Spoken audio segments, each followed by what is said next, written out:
Hello hello tout le monde et bienvenue sur ma chaîne Ma Petite Life. J'espère que vous allez tous très bien. Bon, on se retrouve aujourd'hui. J'avoue que je vous ai un peu laissé en plan pour cet été. Et aujourd'hui, bon, je me tourne enfin la vidéo que j'ai dit que je reviendrai ce week-end. J'ai un peu dû me forcer à la faire. Je dois avouer, on est dimanche 17h42, je sors de la douche, je suis en tenue de méditation. Donc voilà. Donc voilà, je me suis dit quand même que tu avais promis, Marine, que tu ferais ta vidéo. Allez, on revient. Alors, pourquoi cette absence? Je commence par ça. Alors, je ne ferai pas une vidéo budget, tout simplement parce que on est le 8 septembre. Ah oui, non, c'est lundi le 9. On est le 8 septembre, donc ça fait déjà 2 semaines que le mois de septembre a attaqué. J'ai pas du tout fait de budget pour le mois de septembre.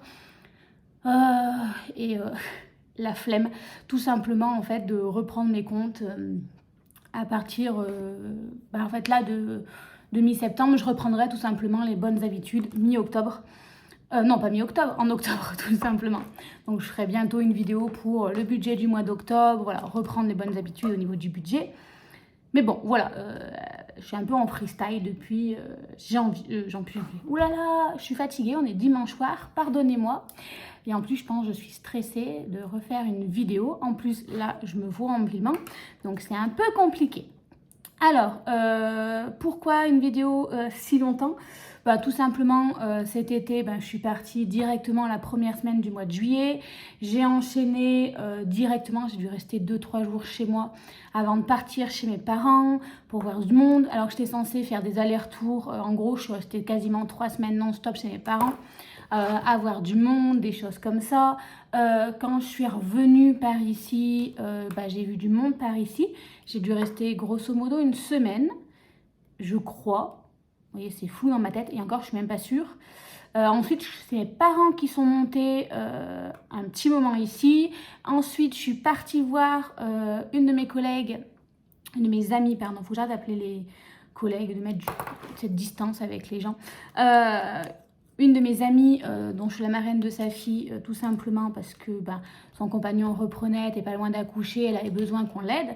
Et en plus comme ça, j'ai pu profiter à fond de ma filleule, donc ça c'était génial. Le reste de mes vacances aussi, hein, mais voilà. Donc voilà, j'ai passé un peu de temps, j'aime passer un peu de temps chez eux, j'aime squatter carrément chez eux. Donc voilà, et ensuite je suis revenue, en fait il me restait une semaine avant la rentrée, j'avais pas tant bossé que ça cet été. Je me suis dit je vais travailler un peu. Et puis j'étais en mode autruche, donc autant continuer. J'aurais pu revenir fin août, mais alors moi je suis pas du tout dans la communication, hein, c'est quelque chose qu'on me reproche assez dans mon entourage. Ma psy me l'a dit, il faut apprendre à communiquer, ainsi que la coach que je suis en train de suivre. Et donc on me fait souvent la réflexion, Marine, tu communiques pas assez. Et cet été, j'ai eu pas mal de mes proches, mes amis, choses comme ça, qui sont maintenant au courant pour la chaîne YouTube, qui ont donc dû, j'imagine, regarder mes vidéos. Et je dois avouer que ça m'a totalement bloquée. Dans le sens où, en fait, c'était facile de faire les vidéos tant que c'était des gens inconnus qui regardaient, dans le sens où, en fait, j'avais pas l'impression que quelqu'un regardait. Alors, c'est un peu dur peut-être pour les autres personnes, mais c'était pas des gens réels. Donc, j'arrivais à mettre cette distance en disant, oui, ils regardent les vidéos, mais en vrai, je les connais pas, donc... Il n'y avait pas ce côté-là où j'avais l'impression que les gens regardaient mes vidéos. Mais quand ce sont mes proches, des gens que je voyais en face à face qui me disaient « Ah, on a regardé tes vidéos !» Ah, d'accord, oui, super. Voilà, sachant que s'il y a des choses que je dis que... En fait, je me fais un peu les vidéos en mode... pas vidéo personnelle, mais journal intime, où je parle de choses que je ne suis pas sûre que je dis aux gens en face. Donc, c'est clairement sûr. Par écrit, c'est aussi compliqué, mais voilà. Donc du coup, ça a été difficile de me dire en fait que, pourtant ce sont des proches, il n'y a pas de secret, mais voilà, je suis pas quelqu'un de très communicatif, même pas du tout. Il faut souvent me tirer les verres du nez parce que voilà, j'aime pas parler de moi, c'est une catastrophe. Et ces vidéos, c'était un peu le côté où je parle à ma caméra, je parle à moi-même, il n'y a personne autour de moi. Et j'arrivais à mettre une distance en me disant vrai... les gens regardent, parce que vous regardez, visible, enfin voilà. Je regarde jamais le nombre de personnes qui regardent, il y en a 3-4 qui commentent à chaque fois, mais en fait j'arrive toujours à me dire que c'est pas vraiment réel, mais que ouais, qu'il y a un côté en fait, personne regarde les vidéos. Du coup en fait ça m'a un peu freinée en me disant mince, ils regardent, ils me jugent, je dois passer pour une imbécile. Donc voilà, ça a été assez compliqué, ça m'a un peu bloquée pour revenir, je dois avouer, en me disant, mais en fait, ils vont les voir, ils vont les regarder, ils vont entendre ce que je dis. Voilà.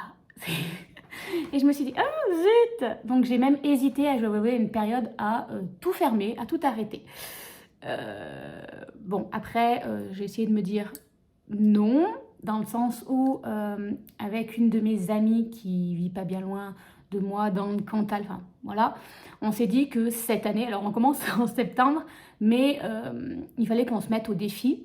On est toutes les deux plus de trentenaires, célibataires, et on a l'impression que on s'empêche de faire beaucoup de choses parce qu'on est toute seule, isolée. Elle n'a pas beaucoup d'amis. Moi, je suis isolée de mes proches, mine de rien, puisque je suis au minimum 2 heures d'eux. Ça, c'est mes parents. Et d'autres même plus loin que ça. Et du coup, on est toutes les deux introverties et casanières. Il y a beaucoup de choses qu'on n'ose pas faire seule, en se disant, les gens vont nous juger, des choses comme ça. Et on s'est dit, allez, cette année, on change les choses, on ose, on sort de notre zone de confort et on tente des choses. On est toutes les deux, on va dire, plus ou moins disponibles et pas trop loin. Autant les tenter à deux. Ma sœur m'a également sorti de ma zone de confort cet été. Donc voilà, je me suis dit, en fait, Marine, si garde la vidéo, tu le sais, mais sors de ta zone de confort. Ose, voilà, tes amis regardent. Le pire, c'est qu'elles me l'ont dit, mais sans aucune méchanceté, mais voilà, je suis un peu une psychopathe dans ma tête. Tout de suite, j'ai imaginé, en fait, elles n'osent pas te le dire en face, mais voilà, donc voilà, je psychote. Donc voilà, j'ai eu beaucoup de mal à revenir pour ça. Du coup, voilà, ce sera une vidéo papotage pour faire un peu le point sur ces 3 mois, de là où j'en suis. Normalement, c'était transformation physique, donc on va faire un peu le point de ces 3 derniers mois. Janvier, juillet et août. Juillet, août et septembre. Je me suis inscrite en juillet au programme 360 degrés de Naomi Garcio. J'ai un doute sur son nom de famille. C'est un accompagnement sur 3 mois. Alors, comme ma soeur m'a dit, t'es un peu folle, t'as commencé en plein été alors que je suis quasiment jamais chez moi. Pour mettre des routines, c'est compliqué. Surtout cet été où en vrai, j'ai été très peu chez moi. Mais je pense que j'ai eu besoin de rester avec du monde. Bon, ça a été compliqué le retour à la réalité, de revenir chez soi et de se retrouver seule du jour au lendemain. Donc j'étais contente de reprendre le travail et de me retrouver submergée, voilà, parce que j'ai été un peu submergée à après, mais voilà. Donc voilà, donc j'ai attaqué ça cet été, même si comme ma soeur m'a dit, t'es complètement folle, mais elle faisait une offre et elle proposait vraiment un accompagnement personnalisé, où on a sa propre, elles sont une équipe de 5. Donc on a une diététicienne, nutritionniste, qui nous accompagne, à qui on peut écrire tous les jours. On peut même l'écrire le samedi et le dimanche. Bon, elles répondent qu'en cas d'extrême urgence, mais vous voyez, là ce matin, moi j'ai écrit, je sais que j'aurai une réponse dès lundi. Donc elles sont assez joignables. Il y a des visios hyper intéressants.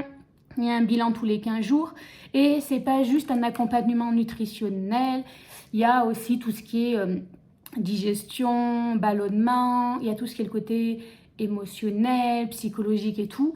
Et c'est assez complet. Bon, alors c'est 200 € par mois. C'est beaucoup. Mais j'ai réussi, je pense, à débloquer pas mal de choses par rapport à l'alimentation, que j'avais déjà débloqué, je pense, avec ma psy, d'autres traumatismes que je savais que je mangeais par rapport à ça, qu'on avait réglé. Suite à j'ai 2 traumatismes, j'ai même fait de l'EMDR par rapport à ça, que j'ai vécu en mon début de jeune femme. Donc voilà, ça a réglé certaines choses, mais je me rendais compte qu'il y avait des choses que j'arrivais pas à régler, qui m'empêchaient de... Donc voilà, j'ai avancé sur ça. Le poids, c'est pas toujours ça, parce qu'il y a toujours ce côté émotionnel, et voilà, l'émotion, enfin voilà, c'est le côté... je mange mes émotions, ça c'est clair, je mange... non, alors je mange surtout pour faire taire mes émotions, je pense. Donc, un truc qu'on travaille aussi avec ma psy, mais voilà. Voilà, donc j'ai attaqué ça, je crois que c'était juste le jour de retour de mes vacances de juillet. Donc j'ai dû avoir le bilan le 15 juillet, quelque chose comme ça, où ça a commencé le lundi 15, enfin là j'ai plus les dates. Donc ça tombait bien, au début ça s'est bien passé, j'étais encore chez moi, les premières semaines pas trop mal, et ensuite bien entendu, Après, je suis allée chez mes parents et quand j'ai vu la première perte de poids, mon mécanisme de défense a fait « Oh, tiens, tu perds du poids ?» Non, tu ne veux pas perdre du poids parce que du coup, si tu perds du poids, toutes les excuses que tu t'es trouvées pour « Ah, mais si je fais pas ça, c'est parce que… » En fait, en gros, je m'empêchais de vivre en me disant si je ne peux pas faire ça, c'est pas ma faute, c'est à cause de mon poids. Si je ne suis pas toute seule, c'est pas ma faute, c'est à cause de mon poids. Je rencontre personne, c'est parce que je suis grosse et que ça bloque les trucs. Mais je pourrais le faire quand je serai maigre. Donc en fait, c'est toutes des choses que je pense qu'inconsciemment me font peur ou… Vous savez, le côté si je suis pas heureuse, c'est pas ma faute, c'est pas maintenant, c'est pas parce que je suis grosse, mais quand j'aurai perdu du poids, je pourrais le faire. Et je pense qu'inconsciemment, mon cerveau s'est dit mince, si tu perds du poids, alors c'était en plus que 500 grammes, mais alors, pas juste cette fois-ci, hein, j'ai fait une rétrospective de mes dernières années de vie, les 10 dernières années, où en fait, en gros, je pense que mon cerveau s'est dit mince, elle perd du poids, mais du coup, tout ce qui nous servait d'excuse, bientôt, ça ne nous servira plus d'excuse. Et voilà.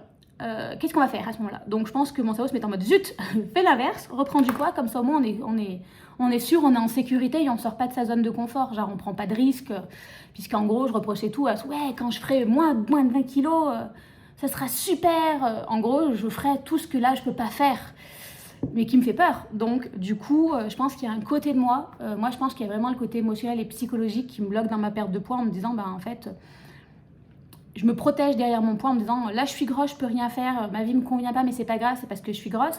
Et le jour où je serai maigre, je pourrai tout oser. Voilà. Et en fait, mon cerveau se met lui-même en autoprotection, j'arrive pas à dire le mot, mais en gros, je m'empêche moi-même de perdre du poids parce que toutes ces choses-là doivent me faire peur et que là, au moins, je suis dans ma zone de confort, tout va bien, je suis dans mon cadre, je me sécurise et je prends pas de risques. Et du coup, sortir de ça, aller vers le côté j'ai perdu du poids, donc du coup, j'ai plus d'excuses, il va falloir trouver d'autres excuses et mon cerveau est pas prêt. Donc voilà, donc je pense que c'est une grosse problématique que j'ai découvert, on va dire que j'en avais peut-être relativement conscience, mais que voilà, qu'on en a parlé avec ma coach et tout là dernièrement, donc voilà. Donc on va dire que c'est plus compliqué de manger émotionnellement parce que maintenant j'en ai conscience. Du coup, c'est dur de faire l'autruche et de le mettre sous le tapis puisque là il est bien au-dessus du tapis. Et voilà, donc déjà je me dis j'ai avancé sur ça. Bon, maintenant, il reste à faire le reste. Hein, donc voilà, après, voilà, on a testé pas mal de choses. Alors, avec ma sœur, cet été, m'a emmené voir une coach vestimentaire qui fait des conseils en morphologie, visage, corps et choses comme ça. Donc là aussi, ça a été sympathique, mais voilà, ça fait sortir également de sa zone de confort, d'essayer de s'accepter tel que je suis, parce que je pense que de toute façon, c'est la première étape parce que tant que je ne l'aurai pas accepté, que je ne m'autoriserai pas à vivre tel que je suis, il n'y aura rien qui changera puisque, disons que je me cache derrière mon poids en me disant je ne peux pas faire ci, je ne peux pas faire ça. Donc du coup, je ne vis rien, tout va bien, je suis en sécurité. Et je pense qu'il faut déjà que je m'autorise à faire des choses telles que je suis pour qu'après me dire ok, tu es en sécurité en tentant de nouvelles choses, donc vas-y. Ouais, je pense qu'il y a des traumatismes liés à… Donc voilà, donc pour ça, donc on a fait ça avec ma soeur. J'ai du coup j'étais chez le coiffeur également pour changer. J'ai refait couper les cheveux, j'ai fait des mèches dans la suite du tuto de morphologie et tout. Donc on avait fait la colorimétrie, des choses comme ça. Qu'est-ce que j'ai fait d'autre cet été? Voilà. J'essaie un peu de sortir de ma zone de confort, de tenter des choses. Vous voyez, chose toute bête, je veux m'inscrire au sport. Bon, la salle de sport, c'est pas pour moi, j'ai beaucoup de mal à suivre les cours, des choses comme ça. Donc je veux m'inscrire plutôt à un truc associatif de gym pour en plus faire du lien avec des gens. Donc là, j'ai une collègue qui m'en a parlé. Et du coup, il y avait aussi samedi le forum des associations. Et je me suis dit, en fait, vas-y toute seule, t'as pas besoin de quelqu'un. Et c'est compliqué dans le sens où on est là. Je pense que c'est psychologique, ma psy me l'a déjà dit, mais se dire j'y vais toute seule, je vais croiser des parents d'élèves, des élèves, des choses comme ça, il y a toujours l'impression de me dire, en fait les gens vont juger en me disant mais regarde là, elle est pathétique, elle est toute seule.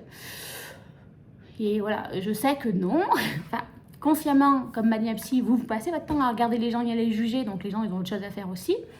Mais voilà, c'est vrai que c'est consciemment… Je me dis que c'est pas logique, mais inconsciemment, le cerveau, il fait un peu des siennes. Donc vous voyez, voilà, il faut encore travailler le côté psychologique de tout ça, mais voilà, j'essaye cette année, on va essayer. Donc je vous ai dit en plus avec ma collègue qui est maintenant mon amie avec qui je suis partie en vacances, on a prévu de se voir pour régulièrement, au moins une fois par mois, pour faire des choses ensemble qu'on n'ose pas. Vous voyez, on a prévu d'aller faire un massage, on a prévu d'aller voir un spectacle qu'on avait toutes les deux envie d'aller voir, mais que seul on n'osait pas y aller, et personne ne voulait y aller avec nous.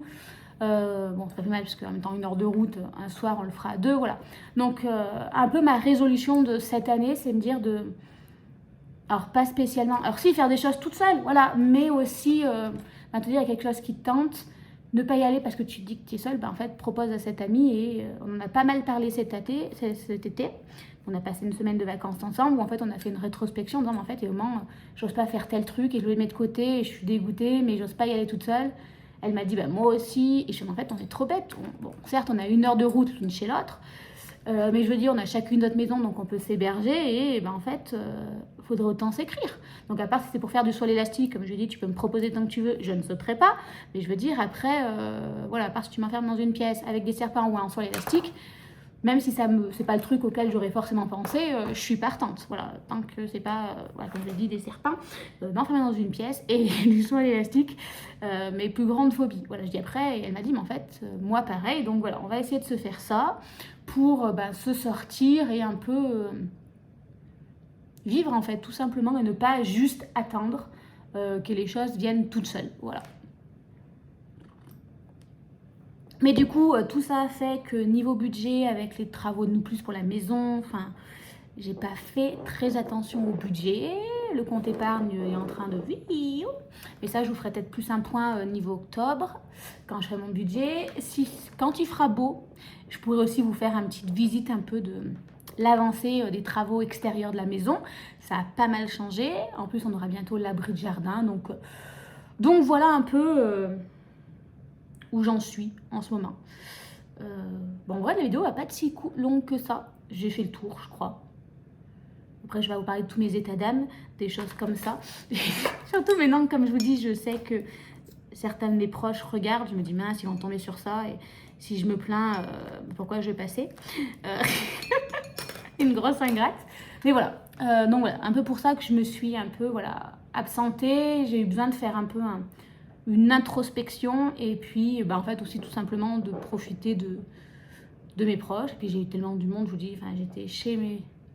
Ah pardon, excusez-moi, je crois que j'avais reçu un mail me disant que j'avais encore une amende. Alors non, en fait il y a eu une arnaque et... mais voilà, j'ai pas eu l'amende, tout va bien pour ça, mais voilà, j'ai cru un truc du gouvernement. Donc je sais même plus ce que je disais, voilà, je me suis perdue. J'essaie de pas me regarder, ça me stresse.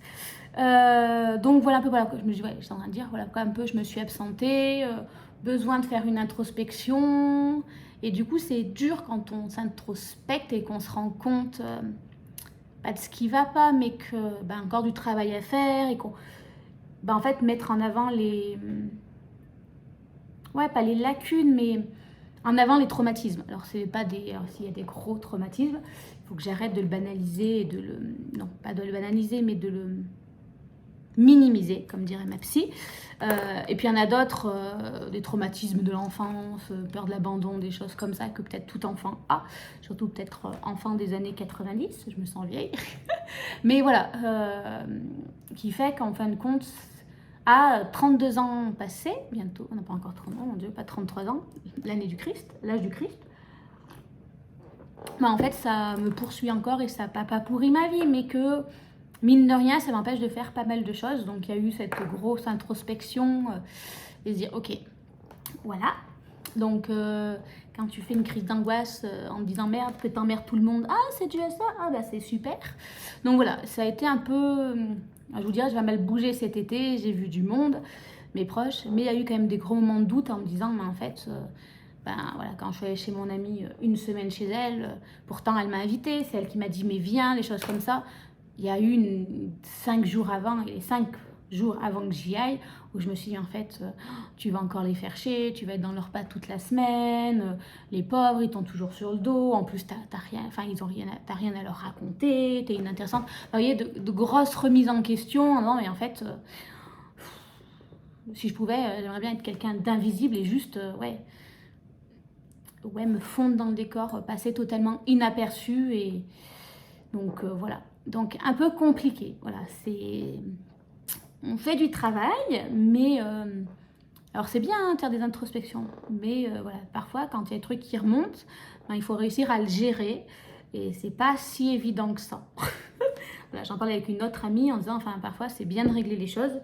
Et puis elle me disait, mais en fait parfois c'est bien aussi de laisser certaines choses sous le tapis. Et je lui ai dit, bah non, une fois qu'on le sait, c'est bien. Mais c'est vrai que, en fait, il y a cette phase, toujours au début, où maintenant que c'est sur du tapis, c'est bien beau, mais le truc que j'avais caché pendant 20 ans sous le tapis, j'en fais quoi? Comment je le gère? Et puis voilà. Donc, puis je suis toujours tellement bien en phase avec mes émotions que c'est toujours un peu compliqué pour moi de... Voilà, je pense que je suis de la génération où on a toujours dit, allez, c'est pas la fin du monde, il y a pire, t'es pas malheureuse, t'es en bonne santé, des choses comme ça. Et comme on l'a dit, enfin, faut toujours imaginer le pire. T'es en bonne santé, t'es pas malade. Imagine, les gens, ils ont les cancers, ils ont un handicap, ils sont morts, enfin, ils vivent des choses bien plus graves. Donc, allez, tais-toi et avance. Et alors moi, j'étais bien matrixée, je pense, comme beaucoup de monde. Et le souci, c'est qu'après, en fait, on est des êtres humains et je pense qu'il y a un moment où faire taire ses émotions, c'est pas tip top. Surtout quand elles nous reviennent en pleine face, en temps de raz-de-marée, et que on sait pas gérer. Et c'est un peu, je pense que c'est un peu ce qui se passe en ce moment. C'est que on a débloqué pas mal de traumatismes avec ma psy, avec le MDR, avec la coach. Donc c'est chouette, sauf que le problème c'est que libérer des traumatismes, ça fait ressurgir des émotions que j'avais bien enfouies. C'est même plus là sous le tapis, j'avais carrément creusé un trou, je pense un puits, où j'avais mis dedans. Mais le problème, voilà, c'est quand ça revient, comme ma psy me disait, ça revient avec 10, 20, 30 ans de choses sous le tapis, et ça vous revient décuplé x 10, x 20, 130, et quand on n'est pas à l'aise avec ses émotions, parce qu'on les a appris également à les taire, forcément, ça fait des dégâts, quoi. Et voilà. Et le souci, c'est que c'est un peu compliqué tout ça au niveau émotionnel. J'essaye d'être à l'écoute de mes émotions, mais du coup, c'est un peu, comment dire, libre cours aux émotions. Enfin, je veux dire, elles sont... Je suis passée de, pas limite zéro émotion, parce que je suis pas un robot, j'en ai toujours eu, mais où j'arrive à les faire taire et voilà, à être une opération, neutre, à là, tout ou rien. Enfin, c'est vraiment... c'est soit je suis hyper heureuse, soit je suis au fond du trou, soit on va me raconter un truc. Enfin, la fois, je regardais un film pas extrêmement triste, ou même une pub avec un petit peu d'émotion, je pleurais telle une madeleine. Voilà, où c'est vraiment... maintenant, la gestion des émotions, c'est montagne russe, quoi. Donc, donc voilà, tout ça. Voilà.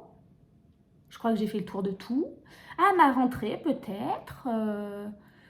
La rentrée, voilà, j'ai pas non plus extrêmement travaillé cette année, mais bon, c'est pas grave, pour l'instant on s'en sort. J'ai des CE2 CM cette année, ils sont cool, ils sont pas très nombreux.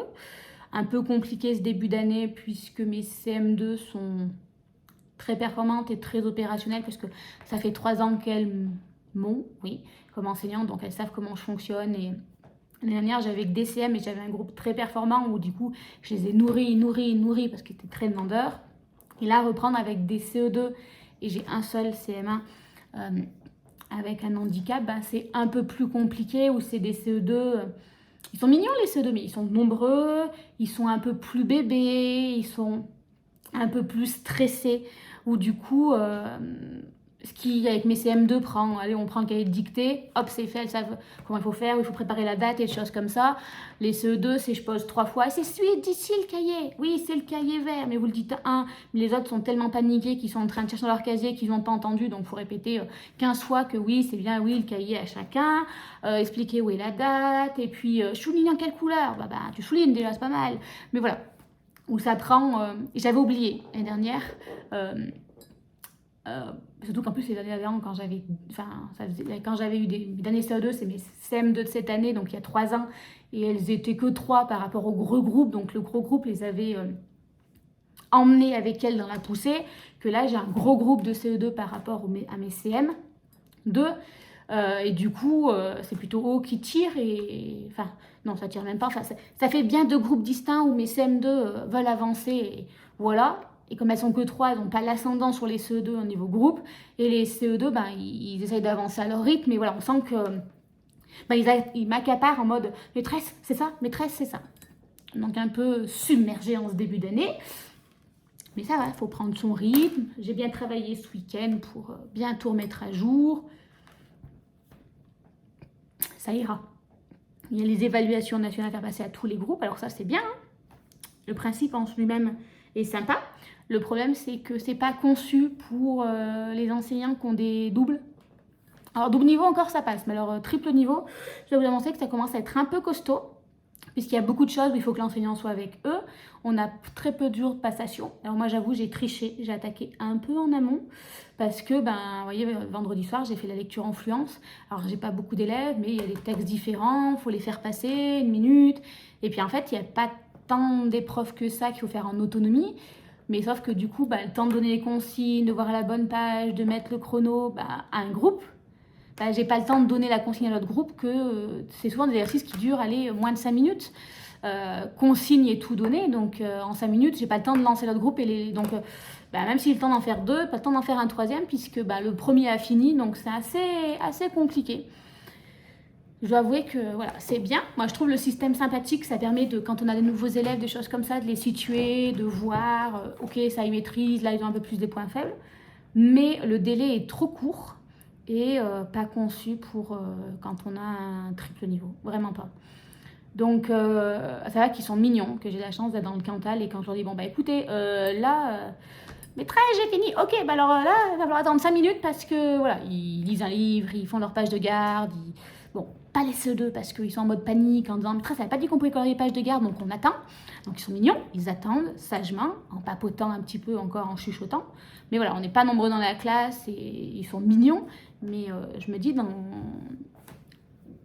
dans d'être d'autres écoles ou même d'autres académies où les enfants sont peut-être plus nombreux ou un peu plus bougeons, ça doit être compliqué. Donc, puis j'ai mes CM2 qui me disaient, maîtresse, parfois c'est compliqué parce que il faut quand même se concentrer. Et les CE2, je vous dis, si je lance mes CM2 en évaluation nationale et que les CE2 pendant ce temps, on fait quelque chose de nouveau, il y a toujours maîtresse, c'est ce cahier, et puis je fouille de quelle couleur, et puis je prends un stylo bleu ou je prends un crayon de papier, et puis je prends ci, et puis je fais ça, et puis je le pose où, et ça, faut le répéter à chacun parce qu'ils sont tellement stressés par une nouvelle maîtresse, un nouveau niveau, ils veulent bien faire, hein, c'est chouette, mais du coup, en fait, ils posent la question chacun à leur tour parce qu'on ne sait jamais, peut-être que ça s'applique au copain, mais peut-être pas à lui. Ou puis en fait, tout simplement, quand j'ai en train de répondre à la question du copain, le copain, il était en train d'angoisser parce qu'il trouvait pas le bon cahier que maîtresse avait dit. Et du coup, quand il l'a enfin trouvé, il n'a pas regardé si le copain avait montré le même cahier que lui. Il voulait juste que maîtresse lui confirme que lui, c'était le bon. Donc voilà, c'est ça, c'est beaucoup ça en ce début d'année, mais bon, voilà. Voilà. Je suis en train de raconter ma life, en vrai. Bon, je sais pas si vous aurez regardé jusqu'au bout. Je sais même pas ce que je vous ai raconté pendant 28 minutes. Je crois que je suis en train de raconter ma vie. Donc voilà, je me dis, voilà, c'est pas hyper intéressant. Vous avez le droit de ne pas regarder la vidéo. C'est bien de me dire ça au bout de 28 minutes, Marine, que tu peux ne pas regarder la vidéo. Je pense que vous êtes déjà parti si ça vous intéressait pas. Là, pour ce mois-ci, du coup, j'essaierai de faire un petit point aussi au niveau organisation alimentaire et tout. Comment j'essaye de m'organiser pour cette rentrée pour essayer de respecter mon plan alimentaire. On n'est pas trop mal. Là, je suis en mode Tupperware, vous voyez, pour la semaine. Mon repas de lundi, midi, 4h et soir est prêt. Grosso modo, il ne me reste plus que mes œufs à faire cuire. Mais bon, voilà, ça c'est rapide pour le soir, parce que j'ai 2 œufs à manger par jour. Donc ça, c'est prêt jusqu'à samedi midi. Peut-être le soir, des pois chiches, à rouvrir une boîte de pois chiches et voilà, à répartir dans des tupperwares. Et voilà, il faudrait que je vous montre ça. Donc peut-être la semaine prochaine, j'essaierai de faire une petite vidéo, pour vous montrer mon organisation. Je suis en train de réfléchir. Et puis après, une vidéo budget. Et puis après, si ça vous intéresse, je peux refaire une petite vidéo papotage peut-être une fois par mois pour faire un peu le point. Voilà, si ça vous intéresse. J'essaierai aussi de faire un petit home tour. Je suis en fait qu'il y ait l'abri de poser. Début octobre, on le pose avec mes parents. Pour vous faire un tour un peu de l'avancée des travaux dans la maison. peut-être aussi de la buanderie. Enfin, je préfère peut-être une petite vidéo buanderie et garage avant et après l'abri de jardin. Normalement, ça aurait pas mal évolué, ça ferait pas mal de bien. Donc voilà. Voilà, je pense que c'est déjà pas mal.